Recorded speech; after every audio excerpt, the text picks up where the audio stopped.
जिस देश का अन्नदाता दुखी हो जाए, देश का नौजवान काम के लिए परेशान हो जाए, हाथ में कटोरा जिसको मिल जाए, तो देश का क्या स्थिति होगा। अरे भाई, मंडी को आप सही तो कर नहीं पाए, तो ऊपर से आप गुलामी की ओर ले जाने का जो काम कर रहे हैं, एक कारपोरेट उसको तय करेगा कि अफीम की खेती करेगा, घिया की खेती करेगा। अमित शाह जी या मोदी जी जो भी बात बोलते हैं ना, वो ऐतिहासिक होता है। क पहले कोई नहीं पढ़ा था, क भी हुए पहले पढ़े हैं, ख भी पहले हुए पढ़े हैं। अमित शाह जी को क्या पता है किसान के दर्द का। तानाशाही रवैया से पहली बार ऐसा हो रहा है, अपनी मर्जी से बिल को पास कराने का काम ही कर रहे हैं। किसान अपने दम पर जीता है, किसान के दम पर हिंदुस्तान का नौजवान जीता है। अगर आज सरहद पर कोई लड़ भी रहा है ना, बॉर्डर पर लड़े वाला बेटा भी जो है ना, किसान का बेटा है। आज मेरी बारी तो कल तेरी बारी।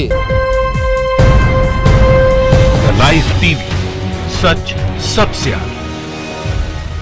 नमस्कार, मैं जुनैद अंसारी और आप देख रहे हैं द लाइव टीवी। जैसा कि आपको पता है कि कल राज्यसभा में किसान विधेयक पास कर दिया गया और उसके बाद आज के दिन पूरे उत्तर प्रदेश के हर तहसील में प्रदर्शन किया गया उस अध्यादेश के खिलाफ।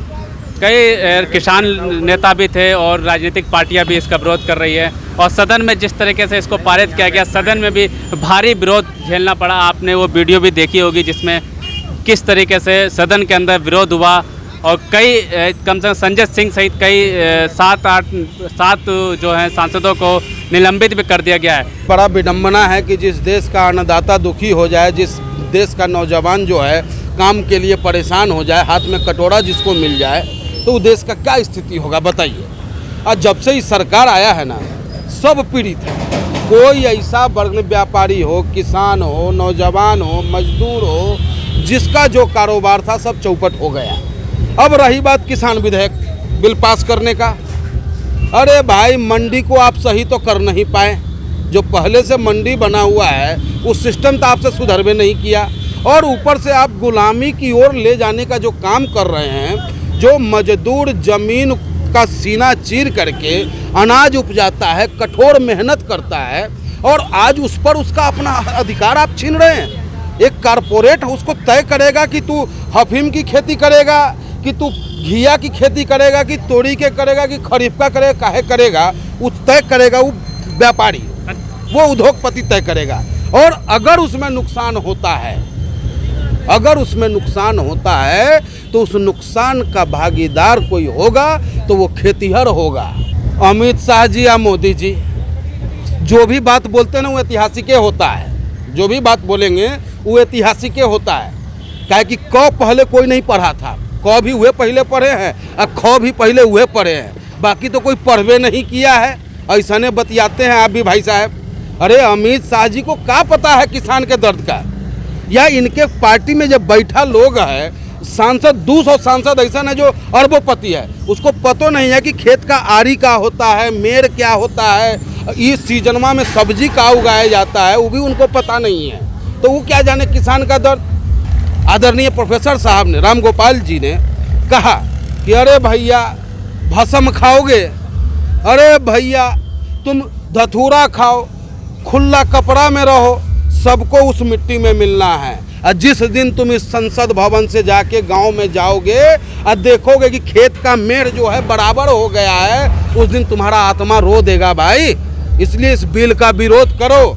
और हम समझते हैं कि आज भी भारतीय जनता पार्टी में लगभग वो सांसद जो किसानी से जुड़ा हुआ है, जो जानता है कि बैल के कन्हा पर वजन रखने से पहले उसको खाना खिलाया जाता है, वो लोग जानता है कि कैसे हर जोतवाया जाता है। तो वो लोग जो है ना, विरोध कर रहा है मोदी जी का, विरोध कर रहा है विधेयक का। देखे नहीं, प्रकाश सिंह बादल जी का जो सिमरन सिंह जीत कौर जो थी, उसने इस्तीफा दिया कि नहीं दिया।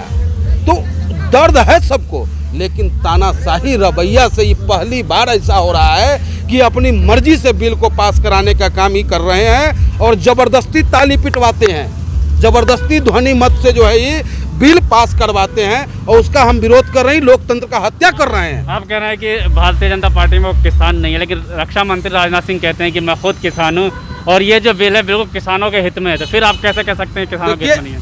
वो किसान हैं या नहीं है, देखिए हम इतना तो नहीं कहेंगे उनका कि वो बड़ा सम्मानित है हमारे लिए, क्योंकि वो देश के रक्षा मंत्री हैं। आज जो है उनका दिमाग जो है उलझा हुआ है चाइना में और उधर से पाकिस्तान में। तो उनको कहिए कि चाइना को ठीक करें, उनको कहिए कि वो पाकिस्तान को ठीक करें, झूठों के जो है इधर किसान को मत बहकाए। यही सरकार, यही पार्टी का जो सबसे बड़का विडंबना ये है कि जब हम सवाल कृषि मंत्री से करते हैं तो जवाब रक्षा मंत्री देता है, हम सवाल रक्षा मंत्री से करते हैं तो जवाब जो है ग्रामीण विकास मंत्रालय देता है, हम सवाल करते हैं प्रधानमंत्री जी से तो जवाब जेपी नड्डा जी देते हैं। अरे गजबे कर दिए आप तो भाई हैं। हम सवाल आपसे पूछने लायक है, हमको सवाल पूछना है नरेंद्र सिंह तोमर जी से, सवाल पूछना है हमको प्रधानमंत्री जी से। अरे रक्षा मंत्री जी कैसे कह दिया कि हम किसान हैं, हमको पता है। अरे आप तो एसी में बैठल हैं, मस्त रहिए साहब, और बस पाकिस्तान और चाइना को जो है जरा सही कीजिए। और धन्यवाद के पात्र हैं हम राजनाथ सिंह जी को बधाई देते हैं कि कम से कम इतना हिम्मत तो जुटाएं कि मोदी जी तो कहे थे कि हमारे यहाँ न कोई आया न हम किसी के यहाँ गए, लेकिन इतना हिम्मत जुटाई, इसलिए उनको बधाई कि वो कह तो सके कि भाई 38,000 मीटर जो है किलोमीटर जो है ज़मीन जो है चाइना हमारा कब्जा किए हुआ है, इतना कहें। तो अब मोदी जी देखिए कितना बड़ा झूठ बोले। जिस देश का प्रधानमंत्री जनता को गुमराह रखेगा और रक्षा मंत्री खुल के बोले, इसलिए हम उनको बधाई देते हैं, इस बात का बधाई है। लेकिन किसानी वाला बात वो न करें, हम उनको सलाह दे रहे हैं। प्रधानमंत्री जी कह रहे हैं किसान बिल्कुल सुरक्षित है। कहाँ से सुरक्षित है, कैसे सुरक्षित है, कौन कर रहा है सुरक्षित?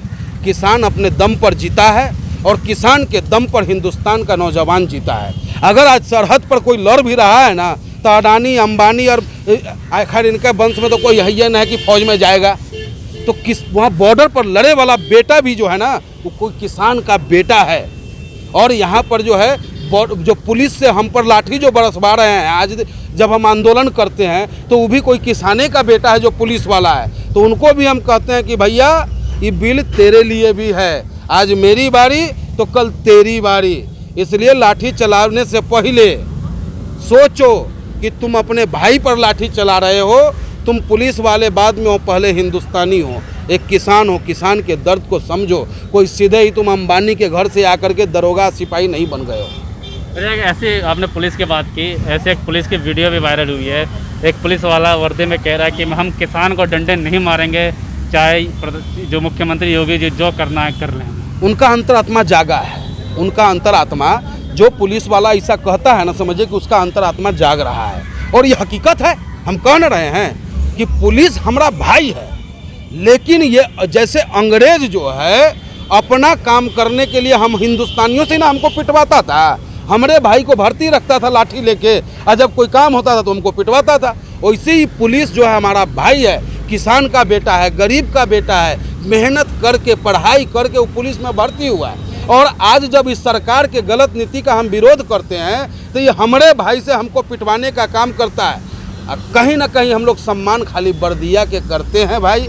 अगर वर्दी उतार के वो आवे तो उनको पता चले कि समाजवादी पहलवान जो है कैसे मट्टी चटाता है। इधर गुंडागर्दी के लाइसेंस जब से ही सरकार आया है, आप देखे नहीं हैं महोबा में क्या हुआ है।